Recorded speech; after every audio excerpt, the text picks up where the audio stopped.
Well, I just got finished with my Dr. Theopolis. Let's see what it sounds like and looks like.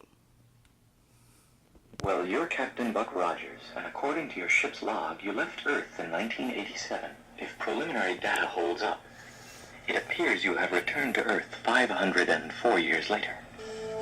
You are now in the 25th century. Buck, are you all right, Buck? Did you hear me?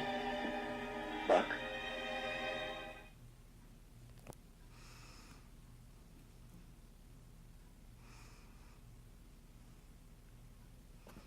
And this is Dr. Theopolis.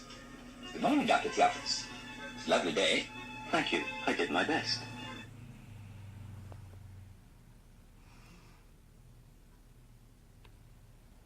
Be a good drone, Tweaky, and place me on the table where I can get a good look at the captain while you get him some liquid refreshment. Oh, I'm sorry, I don't need any liquid refreshment. Of course you do. You're extremely dehydrated from your ordeal, Buck. If I may call you Buck.